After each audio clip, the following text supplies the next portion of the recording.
Number 1. Quentin Tarantino. Tarantino's most recognizable shot places you in the most vulnerable position imaginable, trapped inside a car trunk, looking up at looming figures who hold all the power.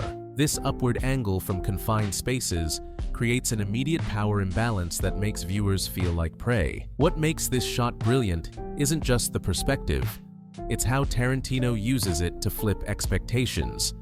Sometimes these trunk shots build deadly tension, other times they're played for dark comedy. The technique works because it forces you into the victim's point of view while the characters above look like giants deciding your fate. He frames these shots with wide-angle lenses that exaggerate the distance between faces, making the people peering down seem both closer and more distorted. The lighting creates a stark contrast between the dark interior and the faces lit from above, emphasizing the separation between the powerless and the powerful. From Reservoir Dogs to Pulp Fiction to Kill Bill, this shot became his calling card. It's bold, uncomfortable, and loaded with attitude, just like everything Tarantino creates. Number 2. Alfred Hitchcock. Hitchcock invented cinema's most disorienting effect long before CGI existed. The dolly zoom, where the camera moves forward while zooming out, or backward while zooming in, creates a visual representation of psychological collapse that hits you in the gut. First used in Vertigo to show the main character's fear of heights, this technique makes the background stretch or compress while keeping the subject the same size. It's not just a camera trick, it's anxiety made visual. That sickening feeling when your world shifts beneath your feet. The effect requires perfect coordination between camera movement and lens adjustment, demanding precise planning and execution. Hitchcock was meticulous about every element: timing, positioning, and the emotional moment when this visual punch would land. Number 3. Wes Anderson. Anderson doesn't just frame shots, he constructs miniature worlds where every element balances perfectly along invisible grid lines. His signature symmetrical compositions turn every scene into a living diorama where characters exist in meticulously organized visual harmony. Every room, hallway, and landscape in films like The Royal Tenenbaums and the Grand Budapest Hotel is designed like a stage set viewed head-on. Characters face the camera directly, move laterally within the frame, and occupy spaces that feel more like illustrations than reality. His camera movements respect this geometric precision: 90-degree pans, lateral tracking shots, and whip pans that maintain that front-facing theatrical quality. Even his color schemes follow mathematical rules, with each character assigned specific palettes that repeat across costumes, props, and backgrounds. The genius lies in how this rigid visual control creates emotional impact. By organizing chaos into perfect symmetry, Anderson makes small human moments feel both precious and fragile, like memories preserved in a snow globe. Number 4. Christopher Nolan. Nolan weaponized editing to bend time itself.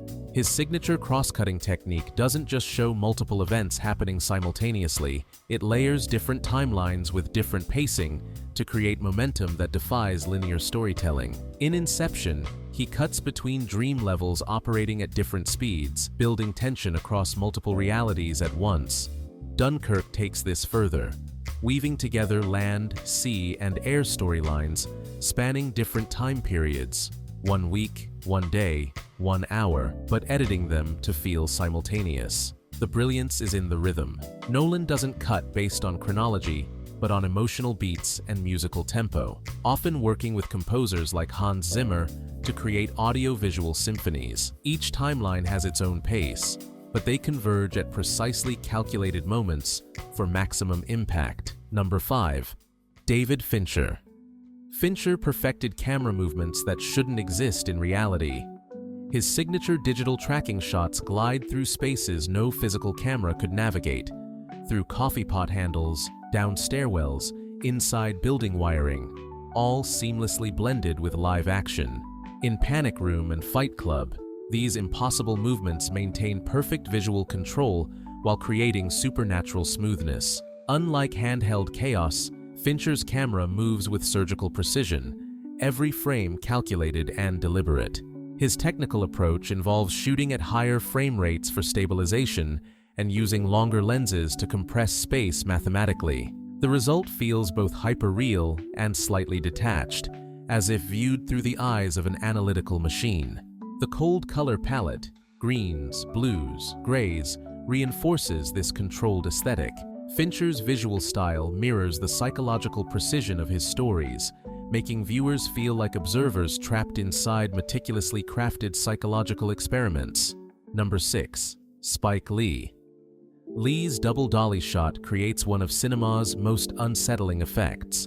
By placing both camera and actor on dollies, moving at identical speeds, characters appear to float through space without their feet touching the ground, creating an otherworldly sensation that breaks reality. This technique appears at crucial emotional turning points, moments of realization, shock, or spiritual awakening. The floating effect disconnects characters from their physical environment, suggesting they've transcended normal existence or entered an altered state. Lee uses strong frontal lighting during these shots, ensuring faces remain clearly visible against deep focus backgrounds.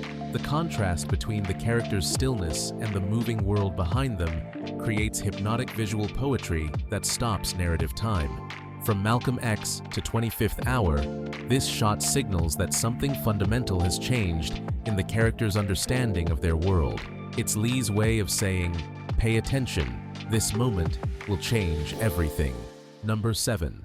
Martin Scorsese. Scorsese's long tracking shots don't just follow characters, they immerse you in their world by weaving through crowds, kitchens, and confined spaces without cutting away. These shots reveal character, environment, and social dynamics simultaneously. The famous Copacabana sequence in Goodfellas follows Henry and Karen through the club's back entrance, past kitchen staff, and into the main room in one continuous take. Every step is choreographed, every door swing-timed, every background actor positioned perfectly. What makes these shots powerful isn't the technical showmanship, it's how they make you complicit in the character's journey. You're not just watching Henry navigate his world, you're experiencing his insider access, feeling his confidence and power. Scorsese pairs these shots with needle-drop music tracks timed to match the movement's rhythm, creating audio-visual experiences that pulse with energy. The camera becomes a participant rather than an observer, moving with the character's swagger and attitude. Number 8. Tim Burton. Burton's Dutch angles don't just tilt the camera, they tilt entire worlds off their axis. His signature angled shots make normal spaces feel unstable, and characters appear as if they're sliding through a reality that refuses to sit straight. From Edward Scissorhands to Sleepy Hollow, these tilted frames reflect characters who never quite fit into conventional society. The visual imbalance mirrors psychological displacement, making viewers feel the same unease as Burton's outsider protagonists. His deliberately warped sets amplify this effect. Crooked walls, exaggerated shadows, and twisted architecture pulled straight from German expressionist nightmares. Even his color choices work in extremes, with pitch blacks clashing against shocking pops of color. Burton proves that perfect balance isn't always desirable. Sometimes the most interesting stories happen when the world tilts just enough to let outcasts and misfits tumble into frame. His angled shots don't just show different perspectives, they create entire universes where being off-kilter is the only way to survive.